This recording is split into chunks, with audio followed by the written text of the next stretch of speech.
साथियों नमस्ते। तो आज हम अध्याय 1 के प्रमेय 1.2 को पढ़ेंगे। जब हमें प्रमेय 1.2 समझ में आ जाएगी तो हम बड़ी आसानी से जो है ये सिद्ध कर सकते हैं कि √2, √3 और √5 एक अपरिमेय संख्या है। तो पहले हम प्रमेय समझते हैं। प्रमेय क्या कह रहा है, देखो मान लीजिए p एक अभाज्य संख्या है। यदि p a² को विभाजित करती है तो p a को भी विभाजित करेगी जहां a एक धनात्मक पूर्णांक है। तो सबसे पहले तो हमें p जो है वो एक अभाज्य संख्या दे रखी है। तो पहले मैं आपको ये सिंपल वे में समझाता हूँ कि प्रमेय कहना क्या चाहती है ना। तो देखो p जो है वो एक अभाज्य संख्या है। मान लीजिए मैंने एक संख्या ले ली 2। अब 2 कैसी संख्या है, एक अभाज्य संख्या है, ठीक है। ये मैंने p मान लिया, ठीक है। अब p अगर a² को विभाजित करता है, ये हमें दिया हुआ है ना। ये पहले से प्रमेय के अंदर दिया है कि जो p है वो a² को विभाजित करता है, यानी a² में p का भाग जाता है। तो यहाँ p तो मैंने 2 मान लिया। अब a² भी मुझे कुछ मानना पड़ेगा। a² को मानने से पहले मैं a को मान लेता हूँ। अच्छा, a यहाँ पर क्या है, एक धनात्मक पूर्णांक यानी कोई भी प्लस की संख्या है। तो a यहाँ पर मैं 6 मान लेता हूँ, ठीक है। अब 6 के अगर मैं गुणनखंड करता हूँ तो वो क्या आते हैं, 2 गुणा 3 आते हैं, है ना। और अगर मैं 6 का वर्ग करता हूँ तो यहाँ पर 6 का a का वर्ग करता हूँ तो 6 का वर्ग हो गया। 6 का वर्ग मतलब कितना होता है, 6 × 6, है ना। 6 का वर्ग मतलब 6 × 6। तो यहाँ 6 के गुणनखंड क्या हो जाएंगे, 2 × 3, फिर बीच में इंटू 6 के गुणनखंड वापस क्या हो जाएंगे, 2 × 3, और सबका गुणा करेंगे तो कितना आएगा, 36 आएगा। अब देखो हमारी प्रमेय क्या है। हमारी प्रमेय कह रहा है p a² को विभाजित करता है, यानी p यानी क्या हो गया, 2 हो गया, है ना। और p जो है वो a² को, और a² हमारा कितना आ रहा है, 36 आ रहा है ना। कितना आ रहा है, 36 आ रहा है। तो 36 में अगर मैं 2 का भाग दूंगा तो कितनी बार जाएगा, 18 बार भाग जाएगा। और वैसे भी जाना ही है। अगर मैं 36 के गुणनखंड करता हूँ तो क्या आएगा, 2 × 2 × 3 × 3, ये 36 के अभाज्य गुणनखंड हो जाएंगे। अब मैं 2 का भाग दूंगा तो 2 से 2 कटेगा। 2 से 2 कटना मतलब इसमें 2 का भाग बड़ी आसानी से जा रहा है। और सब इनका जब मैं गुणा करूंगा तो उत्तर क्या आएगा, 18 आएगा, है ना। तो ये तो हमें दिया हुआ है कि p जो है वो a² को विभाजित करता है। तो सिद्ध करो कि p a को भी विभाजित करेगा। देखो अपने आप में ये सिद्ध है। पहले से p हमारा क्या हो गया, 2 हो गया, और a हमने क्या माना, a हमने 6 माना, ठीक है। 2 में 6 का भाग देंगे, 6 में 2 का भाग देंगे तो कितनी बार भाग जाएगा, 3 बार। अब गुणनखंड से करो। 6 के गुणनखंड क्या होते हैं, 2 × 3। 2 का भाग देंगे तो 2 से 2 कटा, उत्तर हमारा कितना है, 3 आया, ठीक है। तो p a² को विभाजित कर रहा है तो यहाँ p a को भी विभाजित करेगा, ऑटोमेटिक करेगा। क्यों करेगा, क्योंकि इस जो धनात्मक पूर्णांक है इसमें पहले से एक अभाज्य संख्या हमें मिल रही है 2, और हम इसी अभाज्य संख्या का भाग दे रहे हैं, है ना। तो ये हमारी पहले से प्रूफ है। फिर भी हमें इसको लैंग्वेज में कैसे प्रूफ करना है, अब उसको समझो।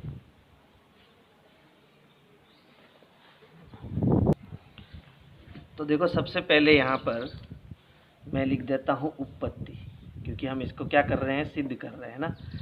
तो पहले सबसे पहले हम एक संख्या मानेंगे a, है ना। तो यहाँ लिख देते हैं, माना a जो है, इस a के जब हम अभाज्य गुणनखंड करेंगे, जैसे मान लो मैं यहाँ पर 6 के अभाज्य गुणनखंड करता हूँ, ठीक है। तो 2 का भाग जा रहा है 3 बार और 3 का भाग जा रहा है 1 बार। तो 6 के क्या गुणनखंड आया, 2 × 3 आया, है ना।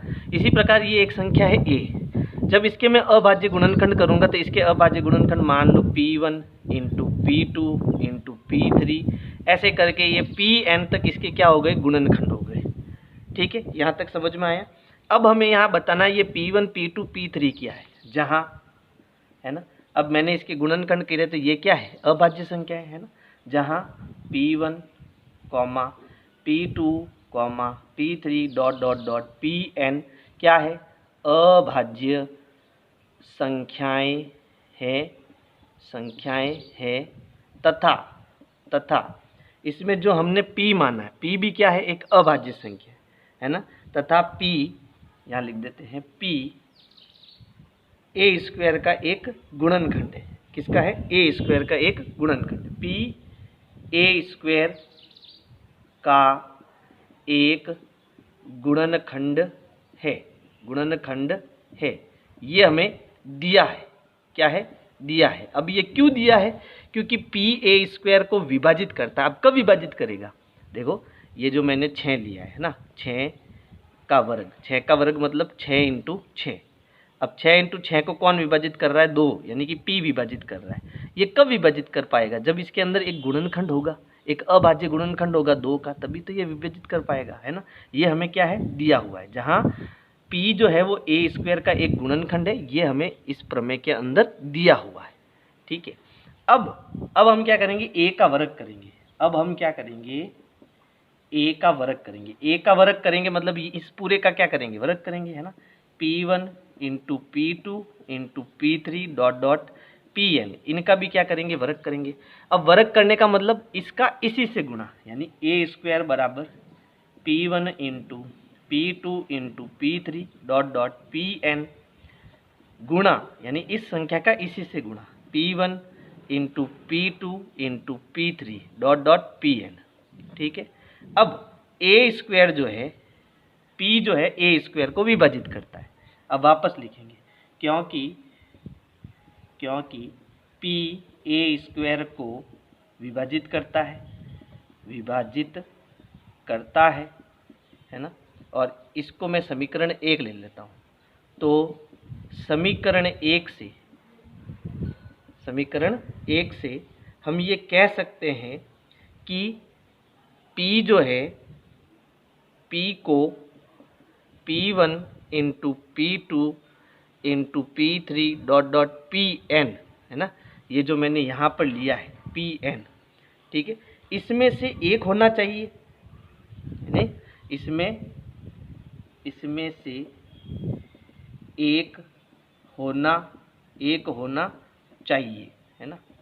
अब इसको समझो कैसे, मैं क्या कहना चाहता हूँ कि भाई जो p जो है, यानी 2 जो है, p मैं क्या मान रहा हूँ, 2 मान रहा हूँ, p जो है वो a स्क्वायर को विभाजित करता है। p मैंने क्या लिया, 2। अब a मैंने क्या लिया, 6 स्क्वायर लिया, है ना। तो अब ये कब 2 इसको विभाजित कर पाएगा? अब अगर मैं इसकी गुणनखंड करूँ तो 2 इंटू 2 इंटू 3 इंटू 3, आप अभाज्य गुणनखंड करना, बटा 2 का भाग दोगे, 2 से 2 कटेगा कि नहीं कटेगा, है ना। यानी कि मैं ये कहना चाहता हूँ 6 स्क्वायर को हम 6 इंटू 6 लिख सकते हैं, है ना। 6 इंटू 6 का मतलब 2 इंटू 3, और फिर इसके अभाज्य गुणनखंड 2 इंटू 3। अब इस 6 1 के अंदर अगर 2 है, इसका मतलब इसमें 2 का भाग जाता है। और अगर मैं एक सिंगल लूँ तो अभी 2 का भाग जाएगा कि नहीं जाएगा? भाई डबल में 2 का भाग जा रहा है, तो सिंगल वाले में भी तो 2 का भाग जाएगा। क्यों भाग जाता है? क्योंकि p को p1 into p2 into p3 dot dot pn, इनमें से एक होना चाहिए। किसको? p को। इनमें से अगर एक होगा तभी तो p का भाग जाएगा, है ना। अतः p a स्क्वायर को विभाजित करता है, तो p a को भी विभाजित करेगा, ठीक है। ये हो गई हमारी प्रमेय 1.2। आपको हमेशा सिंपल वे में समझना है ना, 36 को लेना है, आसानी से आपको समझ में आ जाएगा। तो ये हो गई आपकी प्रमेय 1.2। अब हम प्रूफ करेंगे कि √2, √3 और √5 एक अपरिमेय संख्या है। अब देखो हमारी प्रमेय 1.3 है, सिद्ध कीजिए √2 एक अपरिमेय संख्या है। तो देखो इसके प्रत्येक स्टेप को आप बड़ी सावधानी से समझना, है ना, क्योंकि आप कहीं भी चूक गए तो आपको कुछ भी समझ में नहीं आएगा। तो सबसे पहले हमें ये प्रूफ करना है √2 जो है वो अपरिमेय संख्या है। तो इसके लिए हम पहले गलत कल्पना कर देते हैं। गलत कल्पना क्या कर देते हैं कि भाई माना √2 जो है वो एक परिमेय संख्या है। माना √2 एक परिमेय संख्या है। ये मैं क्या कर रहा हूँ, एक गलत कल्पना कर रहा हूँ, है ना, गलत कल्पना कर रहा हूँ। तो अब ये गलत कल्पना कर रहा हूँ, तो मैं जब √2 एक परिमेय संख्या है तो इसका मतलब इसको मैं बट्टे में लिख सकता हूँ। भाई परिमेय संख्या क्या होती है, जिसे हम p/q के रूप में लिख सकते हैं। तो जब मैंने ये कल्पना की है कि √2 एक परिमेय संख्या है, तो √2 जो है वो किसके रूप में होगी, a/b के रूप में होगी। यानी परिमेय संख्या जो है p/q के रूप में होती है, बट्टे में लिख सकते हैं हम इसको। तो मैंने इसको बट्टे में लिख दिया, ठीक है। अब ये a और b जो है ना, ये a और b यहाँ पर क्या है, यही सबसे इम्पोर्टेंट है। जहाँ a, b सह अभाज्य संख्या है। अब ये सह अभाज्य संख्या क्या होती है वो भी समझो, ठीक है। सह अभाज्य संख्या वो होती है जिसमें कोई भी उभयनिष्ठ गुणनखंड नहीं होता, ठीक है। पहले तो मैं आपको सह अभाज्य संख्या क्या होती है वो समझा रहा हूँ। जैसे मैंने एक संख्या ली 8 और दूसरी संख्या ली 5, ठीक है। तो इसके 8 के अगर मैं गुणनखंड करूँगा तो क्या आएगा, 2 इंटू 2 इंटू 2, है ना। इसके अभाज्य गुणनखंड क्या आएंगे, 2 इंटू 2 इंटू 2, और 5 के अभाज्य गुणनखंड 5 इंटू 1। अब इन दोनों में देखो ऊपर और नीचे कोई भी उभयनिष्ठ गुणनखंड है क्या, उभयनिष्ठ मतलब जो दोनों में हो, नहीं है, एक के अलावा, है ना। यहाँ पर मैं इंटू 1 करूँ तो इसको कोई फर्क नहीं पड़ेगा, ठीक है। एक के अलावा कोई भी उभयनिष्ठ गुणनखंड नहीं है। तो ऐसी संख्याएं जिनमें एक के अलावा कोई भी उभयनिष्ठ गुणनखंड नहीं होता है उन्हें हम सह अभाज्य संख्या कहते हैं, ठीक है। अब इसी को हमें गलत सिद्ध करना है कि मैंने ये गलत कल्पना क्यों की है, इसी को सिद्ध करना है। अब ध्यान से समझना इसको। अब मैंने क्या मान लिया, मैंने ये मान लिया कि √2 जो है वो a/b है ना। अब मैं दोनों तरफ वर्ग कर रहा हूँ, दोनों तरफ वर्ग करने पर अब दोनों तरफ कौन सा, बराबर की ये जो दोनों साइड है इसमें, तो इधर हमारा क्या है √2, इसमें भी हमें वर्ग करना है, इधर हमारा a/b, इधर भी हमें वर्ग करना है। जब √2 का वर्ग हम करते हैं, √2 का वर्ग करते हैं तो इस वर्ग से वर्गमूल हट जाता है और हमारा उत्तर कितना आता है, 2 आता है। तो यहाँ वर्ग से वर्गमूल हट गया तो हमारा आंसर आ गया 2। यहाँ जब हम वर्ग करेंगे 2 का तो यहाँ पर ये समझना कैसे होता है वर्ग, ये वर्ग a के साथ भी होगा, ये वर्ग b के साथ भी होगा। तो ये ऊपर हो जाएगा a की घात 2 और नीचे हो जाएगा b की घात 2। अब हम क्या करेंगे, जो हमने प्रमेय 1.2 पढ़ी है उसको लाएंगे। कैसे लाना है, ये b हमारा किस में है, भाग में, तो वो उधर किस में जाएगा, गुणे में, यानी ये 2 के साथ गुणे में चला जाएगा। लेकिन मैं क्या करूँगा, इस 2 को नीचे भेज दूंगा, यानी b को उधर भेज रहा हूँ, 2 को नीचे भेज रहा हूँ। तो ये हो गया b² बराबर a²/2, ठीक है। ये बन गई हमारी समीकरण नंबर 1। अब इस समीकरण 1 क्या कहती है, वही जो हमने प्रमेय 1.2 पढ़ी, क्या पढ़ी थी कि जो p है वो a² को विभाजित करता है। तो देखो यहाँ पर p हमारा यहाँ पर कितना आया, 2 आया, और ऊपर क्या है, a² है। तो यहाँ हम लिख सकते हैं, क्या लिख सकते हैं, अब यहाँ लिख सकते हैं समीकरण 1 से 2 जो है वो a² को विभाजित करता है,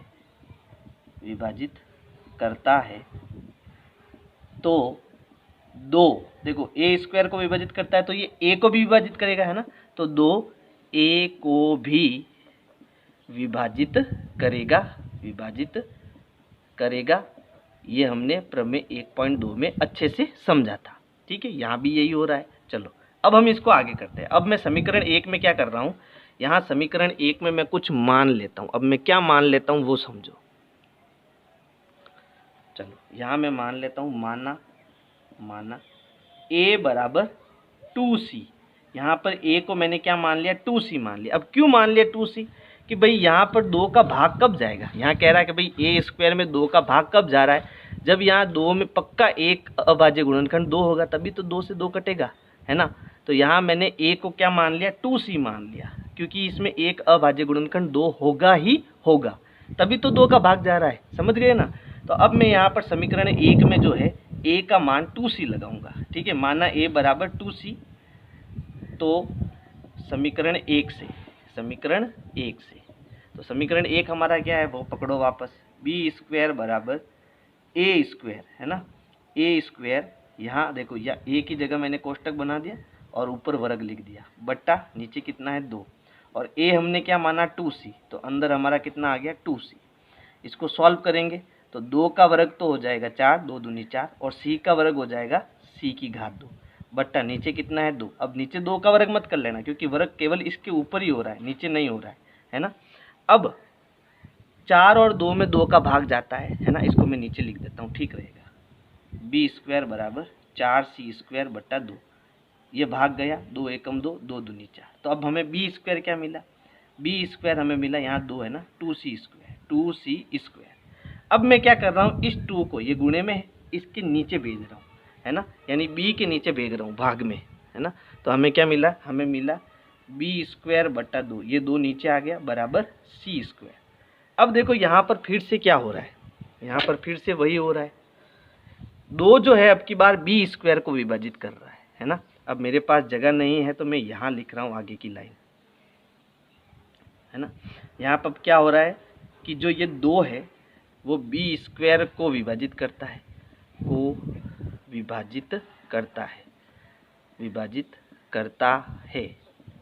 तो 2 जो है वो b को भी विभाजित करेगा, प्रमेय 1.2 2 b को भी विभाजित करेगा,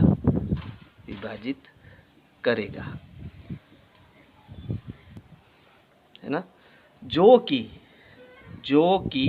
विरोधाभास है। अब विरोधाभास क्यों है इसको समझो, जो कि विरोधाभास है। अब विरोधाभास क्यों है इसको समझो। देखो हम यहाँ पर समीकरण 1 से क्या कह रहे हैं कि जो 2 है वो a को भी विभाजित करता है और 2 जो है वो b को भी विभाजित करता है। यहाँ पर देखो ये मैंने लाइन लिखी, 2 a को विभाजित करता है, नीचे यहाँ लिखा 2 b को भी विभाजित करता है। जबकि हमने क्या कल्पना की थी, हमने की थी कि भाई a और b जो है वो सहभाज्य संख्या है। मैंने आपको समझाया भी था 8 और 5 के केस में, है ना। यानी इसमें एक के अलावा कोई अभाज्य गुणनखंड जो है वो उभयनिष्ठ नहीं होना चाहिए, जबकि इसमें एक गुणनखंड उभयनिष्ठ आ रहा है।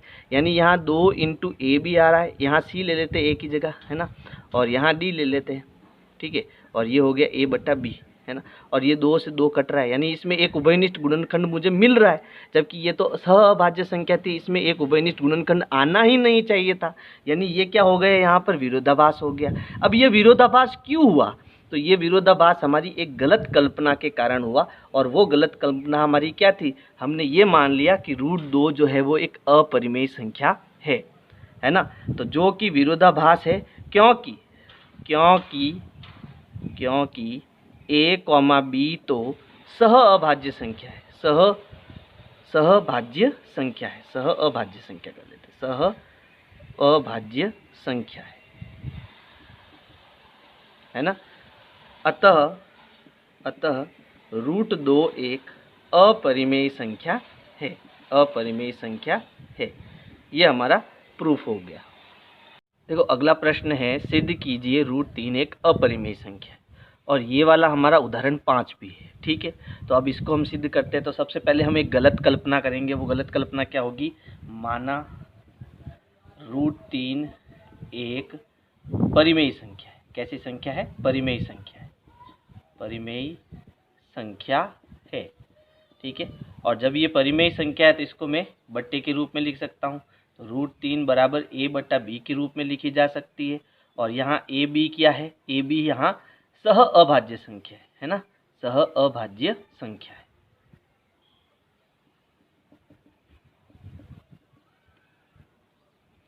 ठीक है।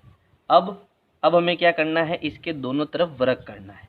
तो √3 के इस साइड में वर्ग और a बट्टा b के साइड में भी वर्ग। हमने क्या किया, दोनों तरफ वर्ग किया।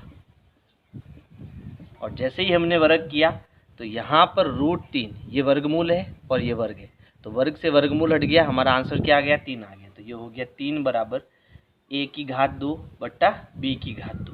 अब यहाँ 3 को हम नीचे लाएंगे और b की घात को इधर ले जाएंगे। तो ये हो गया b का वर्ग बराबर a का वर्ग बट्टा 3, और ये बन जाएगा हमारा समीकरण नंबर 1। अब समीकरण नंबर 1 क्या कहता है कि ये जो 3 है वो a² को विभाजित करता है, यानी प्रमेय 1.2।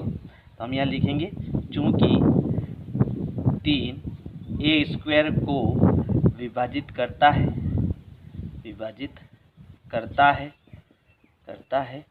इसलिए 3 a को भी विभाजित करेगा,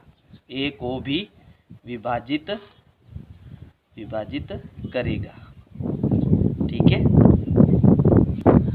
अब जब 3 a को विभाजित करेगा, इसका मतलब ये जो a संख्या है, a जो हमारी संख्या है, इसमें कहीं न कहीं 3 एक अभाज्य गुणनखंड होगा, तभी तो ये 3 जो है a को विभाजित कर रहा है ना। तो यहाँ पर मैं a को जो है 3 इंटू सी मान लेता हूँ। क्या मान लेता हूँ, 3 इंटू सी मान लेता हूँ। तो अब यहाँ मानेंगे, माना a बराबर 3c, ये हम मान लेते हैं, ठीक है। अब a हमने जो 3c माना है, इसका मान हमें कहाँ रखना है, समीकरण 1 में, ठीक है। फिर यहाँ लिखेंगे a का मान समीकरण 1 में रखने पर, तो हम ये मान रखेंगे। तो समीकरण 1 क्या है, देखो b² बराबर a² बट्टा 3। तो a की जगह ब्रैकेट, ऊपर आ गया वर्ग बट्टा 3। अच्छा, और a हमें क्या रखना है, 3c। तो a की जगह हम 3c रखेंगे। अब 3c रखेंगे तो इसका क्या करेंगे, वर्ग करेंगे। तो चलो वर्ग करते हैं। तो बी स्क्वायर हमें क्या मिला, 3 का वर्ग, 3 का वर्ग फिर सी का वर्ग। तो 3 का वर्ग मतलब 3 इंटू 3 कितना हो गया, 9 हो गया, है ना। तो यहाँ हो गया 9c स्क्वायर बट्टा 3। अब देखो इन दिनों में 3 का भाग जा रहा है, ये हो गया 3 एकम 3, ये हो गया 3 त्रिया 9। तो अब हमें क्या मिला, है ना, तो अब हमें मिला बी स्क्वायर बराबर 3c स्क्वायर, है ना। अब आगे आप समझना इसको। अब हम क्या करेंगे, ये जो 3 गुणे में है इसको इधर लाएंगे। तो ये गुणे में है तो इधर किस में आएगा, भाग में यानी बट्टी में। तो ये हो गया बी स्क्वायर बट्टे 3 हमारा इधर आ गया, इज इक्वल टू यहाँ क्या हो गया सी स्क्वायर। अब देखो इससे हमें क्या मिल रहा है, इससे हमें ये मिल रहा है कि 3 जो है वो बी स्क्वायर को विभाजित करता है। तो यहाँ वापस हम लिखेंगे चूँकि 3 बी स्क्वायर को विभाजित करता है, विभाजित करता है, इसलिए 3 बी को भी विभाजित करेगा, बी को भी विभाजित करेगा, विभाजित करेगा। अब हमने ए और बी तो क्या माना, सहभाज्य संख्या माना है ना, ए बट्टा बी हमने क्या माना, सहभाज्य संख्या, यानी एक के अलावा इसमें कोई भी उभयनिष्ठ गुणनखंड नहीं हो सकता। जबकि ए हमारा क्या आ रहा है, ए हमारा आ रहा है 3c और डी हमारा आ रहा है मान लो 3d, है ना। तो 3 इसमें भी आ रहा है, 3 नीचे भी आ रहा है, एक उभयनिष्ठ गुणनखंड आ रहा है। जबकि हमने तो कल्पना क्या की थी, ए और बी तो सहभाज्य संख्या है, यानी हमने ये गलत कल्पना करी, इस वजह से हमारा आंसर रॉन्ग आ रहा है। तो हम ये लिखेंगे जो कि विरोधाभास है, जो कि विरोधाभास है, विरोधाभास है, इसलिए या फिर कारण भी लिख सकते हो, क्योंकि ए कॉमा बी तो सह अभाज्य संख्या है, सह अभाज्य संख्या है। अतः √3 एक अपरिमेय संख्या है, अपरिमेय संख्या है। ठीक है, ये हो गया हमारा उदाहरण 5 का आंसर। इसी प्रकार जो है आप √5 जो है एक अपरिमेय संख्या है, घर पर आप इसको आसानी से सिद्ध कर सकते हो। तो आज की वीडियो में इतना ही। अगर वीडियो आपको पसंद आई है तो वीडियो को लाइक करना है और अपने दोस्तों को शेयर करना है। Thank you.